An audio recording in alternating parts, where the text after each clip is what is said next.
पत्नी को दूध वाले के भरोसे छोड़ दिया, उसी के घर पर छोड़ दिया। ऐसा क्या हुआ था कि उसका पति मजबूर हो जाता है, अपनी पत्नी को एक दूध वाले को सौंप देता है और वो पत्नी भैंसों का तबेला देखकर बहुत हैरान होती है। दोनों के बीच में ऐसा क्या हुआ था कि उस पति को ऐसा डिसीजन लेना पड़ा, जो कि एक बैंक में सरकारी अफसर थे।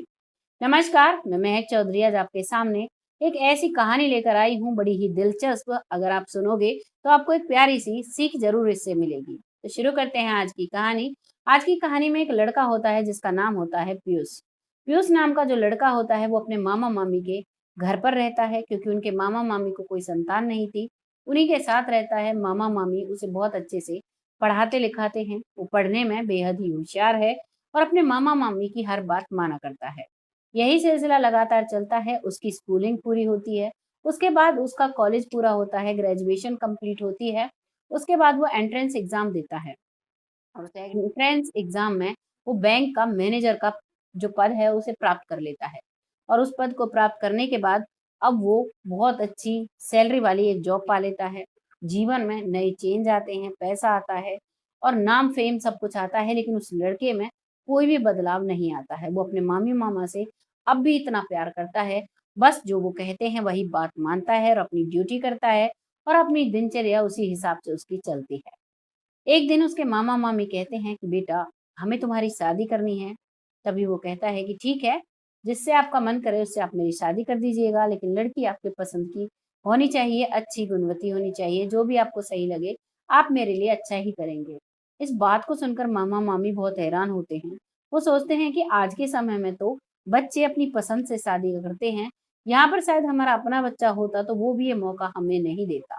तभी उन्हीं की पसंद से एक लड़की देखते हैं वो, जिसका नाम होता है नीतू। नीतू लड़की से उस लड़के पीयूष की वो शादी करा देते हैं।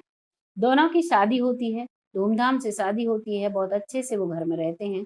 अब जो नीतू है वो घर पर रहा करती है और जो पीयूष है वो अपनी नौकरी के सिलसिले में बाहर शहर में रहा करता है। काफी समय तक ये बातें चलती हैं, लेकिन नीतू जब भी पीयूष घर पर आता तो उससे यही बात किया करती कि मुझे तुम्हारे साथ शहर में चलना है, लेकिन बार-बार पीयूष यही कहता कि मुझे शहर नहीं जाना, तुम्हें नहीं ले जाना, क्योंकि तुम्हें मामी-मामा की सेवा करनी है, शादी की है, इन बुजुर्ग को हम नहीं छोड़कर जा सकते।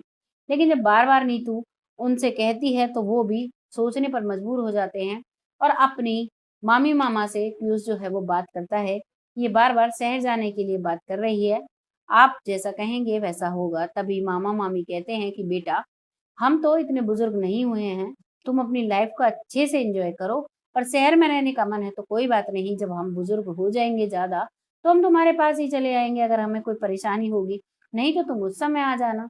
इस बात को पीयूष मानता है और अब उन्हें लेकर शहर में वो शिफ्ट हो जाता है।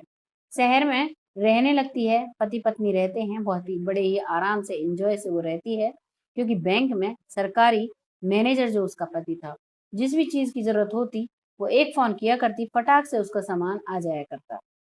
अब कुछ दिन तक जब वो साथ रहते हैं तो वो थैली का दूध पिया करते हैं।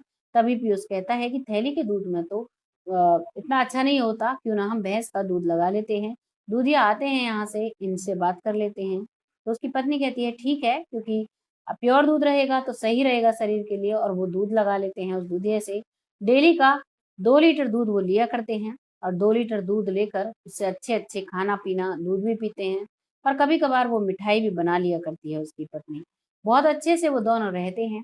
लेकिन जैसे-जैसे समय बीतता है, तो वो जो दूधिया है और वो जो उसकी पत्नी है नीतू, उन दोनों में बातें इतनी बढ़ जाती हैं कि पहले हँसी-मज़ाक होता है, उसके बाद एक-दूसरे से बात करने का दस्तूर शुरू होता है, फ़ोन नंबर ले लेते हैं और बात-बात करते-करते अब नौबत यहाँ आ जाती है कि वो एक-दूसरे के साथ मिलने-जुलने लगते हैं। जो दूधिया है, वो उनके घर पर काफ़ी समय बिताने लगता है और फिर वहाँ से वो दोनों मार्केट भी जाने लगते हैं। अब ये बात पड़ोसियों को तो पता लग जाती है, लेकिन उस पति को नहीं पता था जो इतना अंधा विश्वास अपनी पत्नी पर कर बैठा था। यही सिलसिला चल रहा था, तभी एक पड़ोसी था जिसे शक तो काफ़ी था, लेकिन एक दिन वो मार्केट में नीतू को उस दूधिया के साथ देखता है और देखकर उसे हैरानी होती है। तभी शाम को जब पीयूष घर आता है ड्यूटी से, तो वो रास्ते में उससे कहता है, और भाई कैसे हो? तभी वो कहता है, भाई मैं तो ठीक हूँ, लेकिन मुझे तुम्हारे लिए काफ़ी बुरा लग रहा है। तभी वो कहता है कि ऐसा क्या हुआ है?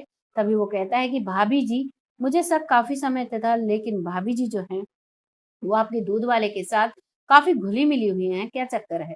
तभी पीयूष कहता है, ये जो दूध वाला है, ये हमारा रिश्तेदार है, बस ऐसे ही बातें कर ली होगी, कोई सामान लेने चली गई होगी। पीयूष वहाँ पर बात को बिल्कुल वैसे ही रफ़े-दफ़े कर देता है, मामले को वहीं पर निपटा देता है और घर पर आता है। घर पर आकर भी वो कोई भी रिएक्ट नहीं करता है, रोज़ की तरह खाना-पीना खाता है और सो जाता है। यानी ये बात इतनी बड़ी बात सुनने के बाद भी उसके दिमाग उसने अपना गुस्सा था, उसे इतना कंट्रोल किया कि उस महिला को महसूस ही नहीं होने दिया अपनी पत्नी को। और अब कुछ समय निकलता है, तभी वो एक प्लान बनाता है क्योंकि वो जो पड़ोसी कह रहे थे, उस पर विश्वास तो कहीं न कहीं कर रहा था, क्योंकि उसके बदलाव था उसकी पत्नी के व्यवहार में, लेकिन वो अपनी आँखों से देखना चाहता था। तभी वो अपनी पत्नी से कहता है कि मैं कुछ दिनों के लिए बैंक के काम से ट्रेनिंग के लिए कुछ कुछ नए अपडेट्स आए हैं, उनको सीखने के लिए बाहर जा रहा हूँ, 2 दिन में आऊँगा। क्योंकि वो पहले भी चला जाया करता था। अब उसकी पत्नी कहती है, "ठीक है, जल्दी आना" और वो पैकिंग कर कर निकल जाता है। जैसे ही वो निकलता है, तो वो उसे अपने प्रेमी को फ़ोन लगाती है, दूधिये को, वो आता है और आते ही वो उनके घर में घुस जाता है। वो सब कुछ उसका पति छुप कर देख रहा था। कुछ समय बाद उसकी पत्नी नीतू दूधिये के हाथ में हाथ डालते हुए निकलती है। उसने बहुत अच्छी साड़ी पहनी हुई है। दोनों बाइक पर बैठकर जाते हैं और मार्केट जाते हैं और मार्केट में करीबन 1 से डेढ़ घंटा बिताते हैं। अब ये सब कुछ वो देख लेता है और फिर वो दोनों घर आते हैं और घर के अंदर चले जाते हैं। अब वापस से वो पति आता है और दरवाजे की बेल बजाता है। जैसे ही दरवाजे की बेल बजती है, तो वो पत्नी आती है दरवाज़ा खोलने के लिए और अपने पति को देखते ही कहती है कि तुम यहाँ कैसे? से काम मिला था, उसके लिए अभी मना कर दिया गया है, अभी बाद में वहाँ जाना होगा, वो कैंसल हो गया है, इसीलिए मैं घर पर आ गया, क्या कोई परेशानी है? तभी वो कहती है, नहीं कोई परेशानी नहीं है, आओ, अंदर आओ। जैसे ही वो अंदर आता है, तो वो उसके प्रेमी को बेड के नीचे छुपता देख लेता है और जब वो छुपता है, तो वो समझ जाता है, लेकिन फिर भी वो कोई रिएक्ट नहीं करता है और अपनी पत्नी से कहता है कि 3 कप चाय बना लो। जैसे ही वो 3 कप चाय बनाने के लिए कहता है, पत्नी को कहीं न कहीं शक होता है, लेकिन वो सोचती है कि शायद इनको आज ज़्यादा चाय पीनी होगी और इसीलिए वो चाय बनाने चली जाती है और 3 कपों में चाय घाल कर ले आती है। आने के बाद कहती है कि ये लो चाय। तभी वो चाय आती है तो वो कहता है पत्नी कहती है कि आपने 3 कप चाय क्यों मँगाई? तो वो कहते हैं अभी रुको, इंतज़ार करो, पता लग जाएगा। तभी वो बेड को खटखटाता है और कहता है भाई बाहर निकल आओ, मैंने तुम्हें देख लिया है। अब वो डरता हुआ बाहर निकलता है और बैठ जाता उठ जा खड़ा हो जाता है। तभी उसका पति कहता है पीयूष कि भाई बैठ जाओ आराम से, हम बैठकर बात कर लेते हैं, कोई परेशानी नहीं है मुझे और चाय पीकर बात करते हैं। वो चाय पीने लगते हैं, दोनों असमंजस में हैं, उसकी पत्नी भी और पत्नी का प्रेमी भी। तीनों चाय पीते हैं, चाय खत्म हो जाती है और जो उसका प्रेमी है दूधिया वो वहाँ से चुपके से नीचे गर्दन कर कर निकल जाता है और उसके बाद भी वो अपनी पत्नी से कुछ नहीं कहता है। यूँ ही सिलसिला चलता है, करीबन 5 से 6 दिन निकलते हैं। उसके बाद पीयूष अपनी पत्नी से कहता है, तुम्हारी सालगिरह आने वाली है शादी की, चलो तुम्हें शॉपिंग करा लेता हूँ। वो बड़ी खुश हो जाती है और वो तैयार हो जाती है मार्केट जाने के लिए। दोनों शॉपिंग करते हैं, वो शॉपिंग कराता है, जो भी वो माँगती है वो उसे दिलवाता है। सब कुछ लेने के बाद अब वो सोचती है कि इनमें इतना चेंज कैसे आया? इनके पास तो टाइम नहीं रहता था, आज तो मुझे शॉपिंग भी करा रहे हैं और इतना सब कुछ देख लिया, फिर भी इन्होंने मुझसे कुछ भी नहीं कहा। चलो शायद सोच लिया होगा कि ज़िंदगी काटनी है, ऐसे ही कट जाएगी और इस बात को वो इग्नोर कर देती है।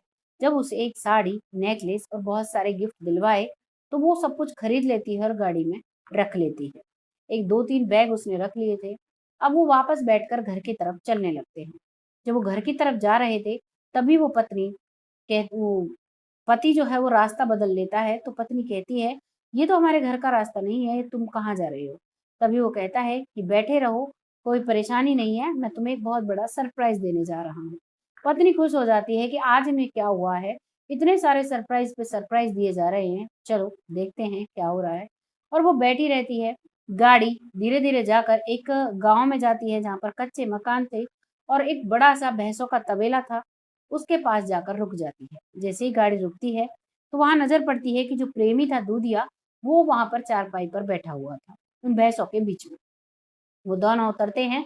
पहले तो जो पीयूष है वो उतरता है और अपनी पत्नी से कहता है उतरो, तो वो देखकर उसे समझ जाती है, लेकिन पीयूष उसे निकालता है ज़बरदस्ती और उसके हाथ को पकड़कर उसके पास ले जाकर खड़ा कर देता है और फिर दोबारा से गाड़ी में आता है और उसके जो गिफ्ट थे उन सभी को ले जाकर वहीं खाट पर रख देता है और कहता है, "अपनी ज़िंदगी हँसी-खुशी जियो।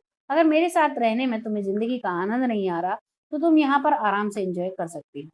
वो चारों तरफ नज़र घुमाती है, उसे चारों तरफ भैंस ही भैंस दिखाई देती हैं और फिर भैंसों से जुड़ा काम भी समझ में आ जाता है कि इनके साथ कितना काम करना पड़ेगा। वो अपने पति के पैरों से लिपट जाती है और कहती है, मुझे अपने साथ ले चलो, मुझसे बहुत बड़ी गलती हो गई, आगे से ऐसा नहीं होगा। लेकिन उसका पति नहीं मानता है और वहाँ से उसे छोड़कर वापस आ जाता है। अब वो उसका पति अपनी ड्यूटी करता है और मामा-मामी के पास हफ्ते में 1-2 बार चला जाया करता है। इस बात का मामा-मामी को जब पता लगता है तो उन्हें भी बड़ा दुःख होता है कि हमने अपने बच्चे के पल्ले एक ऐसी महिला को बाँध दिया, ऐसी ऐसी लड़की को जिसने उसे बेवफ़ाई की, उसको धोखा दिया, वो भी अपना सर नीचे झुका कर रखते हैं क्योंकि उन्हें बहुत गिल्टी फ़ील होता है। इधर वो लड़की है, सारा दिन भैंसों का गोबर उठाती है और जो दूधिया है वो भी उसे ज़्यादा तवज्जो नहीं देता है। बस वो वहाँ खाना खाता है खाती है, उसे रात को खाना मिल जाता है और बाद में वो सो जाती है।